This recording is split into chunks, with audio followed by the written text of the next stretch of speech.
Hello my dear students, welcome back to the channel. आज हम सीखने वाले हैं क्वाड्रेटिक इक्वेशन चैप्टर से मोस्ट इम्पॉर्टेंट वर्ड प्रॉब्लम्स आज हम सॉल्व करने वाले हैं। तो चलो शुरू करते हैं। एक्सरसाइज 4.1 से हम वर्ड प्रॉब्लम सॉल्व कर रहे हैं। तो क्वेश्चन नंबर 2 है, represent the following situations in the form of quadratic equation. हमें जो है जो सिचुएशंस दिए उसको हमें रिप्रेजेंट करना है क्वाड्रेटिक इक्वेशन फॉर्म में। फर्स्ट क्वेश्चन है, the area of a rectangular plot is 528 metre square. The length of the plot is 1 metre more than twice its breadth. We need to find the length and breadth of the plot.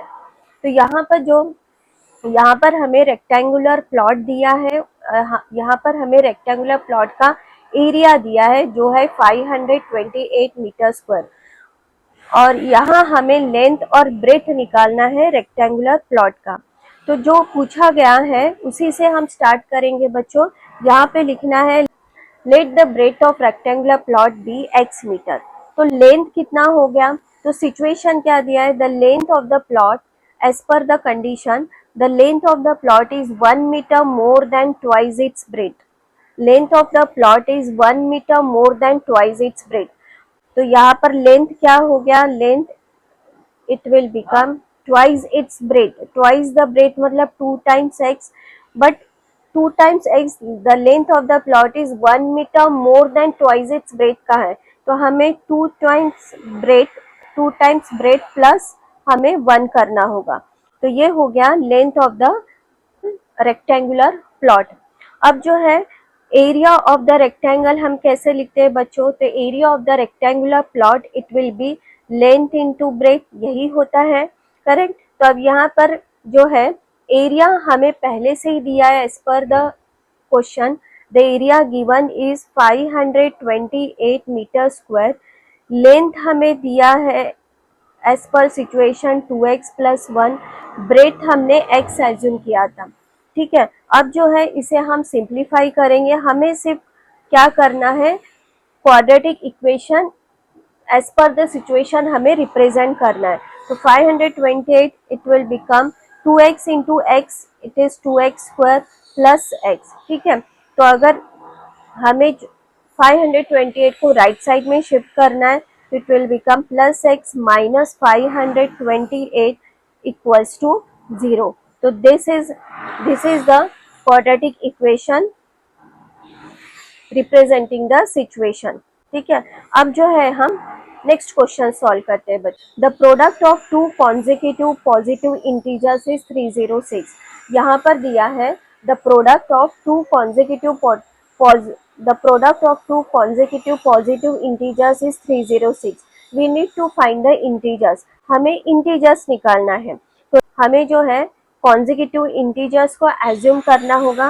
लिखना है let the two consecutive integers be, let the two consecutive मतलब next to next, एक के बाद एक continuously आने वाले numbers, ठीक है। तो let the two consecutive integers be x and the next it will become x plus 1, ठीक है। consecutive integers कहाँ है, इसलिए हमें लेना है x और दूसरा लेना है x plus 1। consecutive मतलब एक के बाद एक आने वाले, ठीक है। तो अब यहाँ पर जो है द प्रोडक्ट क्या बोला है, the product of two consecutive positive integers is 306।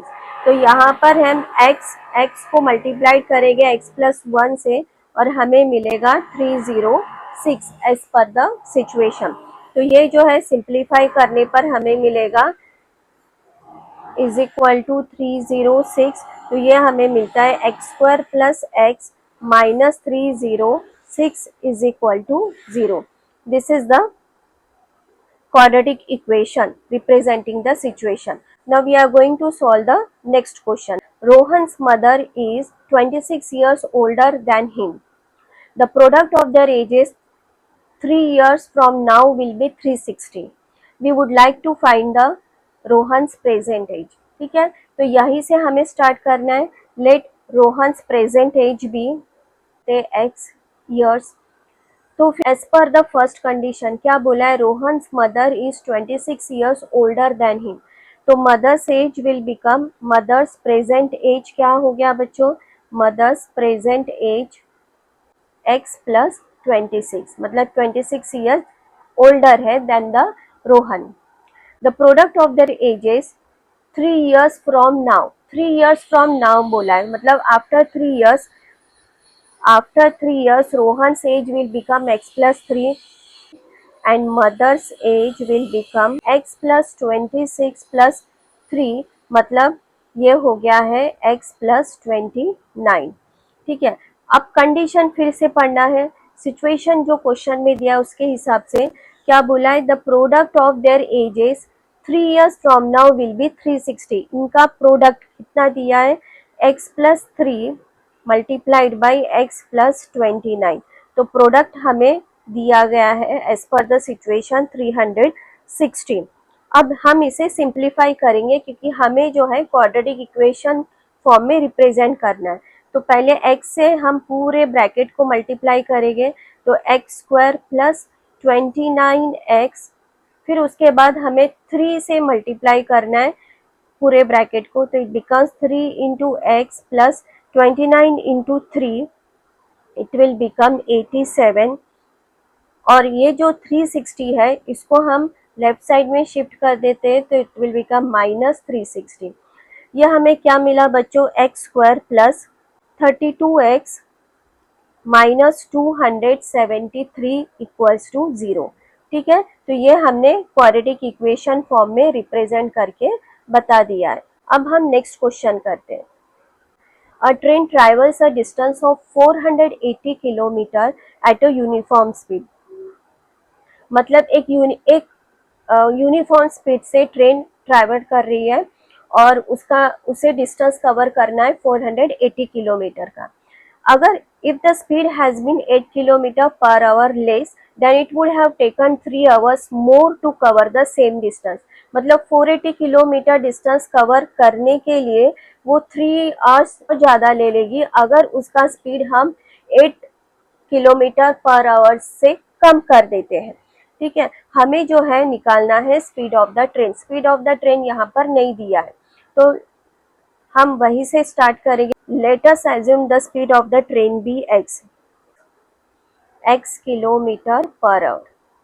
ठीक है, टोटल डिस्टेंस कवर कितना करना है ट्रेन को, टोटल डिस्टेंस कवर 480 किलोमीटर का। ठीक है, और टाइम क्या होता है बच्चों, टाइम होता है डिस्टेंस अपॉन स्पीड, ये तो हमें पता है, distance upon speed becomes time. अब जो है यहाँ पर डिस्टेंस कितना है बच्चों, वो है 480 और स्पीड है x किलोमीटर पर आवर। ठीक है, एज पर फर्स्ट कंडीशन हमने रिप्रेजेंट किया। अब क्या बोला है कि डिक्रीज, ट्रेन का स्पीड हमने डिक्रीज कर दिया है बाय 8 किलोमीटर पर आवर, तो मतलब डिक्रीज स्पीड ऑफ ट्रेन कितना है is equal to speed of train हमने x माना था, तो decrease speed of train it will become x minus 8 kilometre per hour. अब जो है नाउ दिस टाइम, इस बार टाइम कितना हो गया, ना it will become time is equal to distance cover तो उतना ही करना है 480 किलोमीटर का, बट इस बार स्पीड हमने कम कर दिया है 8 किलोमीटर पर आवर से कम कर दिया, तो x माइनस 8। ठीक है, अभी जो है हम इसको रिप्रेजेंट करते हैं इक्वेशन फॉर्म में। अब क्या बोला है कि यहाँ पर if we are reducing the speed of the train by 8 kilometer per hour then the time taken will be 3 hours more, so that is why we will write like this 480 upon x minus 8 और उसमें से 480 upon x equals to 3। तो हमने जो है इसको पूरा जो इक्वेशन है इसको हमने टाइम के फॉर्म में रिप्रेजेंट किया है। अब हमें जो है इसको क्वाड्रेटिक इक्वेशन फॉर्म में रिप्रेजेंट करना है, तो हम इसको अभी क्रॉस मल्टीप्लाई करेंगे, मतलब एलसीएम निकाल के अब हमें डिनोमिनेटर सेम करना है। 400 into x minus 480 into x minus 8 divided by x square minus 8x is equal to 3। अब इसको हम अगेन सिंप्लीफाई करते हैं. It will become 480x minus 480x minus into minus plus 480 into 8, it will become 3840 equals to divided by x square minus 8x is equal to 3. अब this will get cancelled. तो हमें क्या मिला है बच्चों, 3840 equals to 3 times x square minus 8 3 ज़ा 24x. तो मतलब हमें मिलता है 3x square minus 24x minus 3840 equals to 0.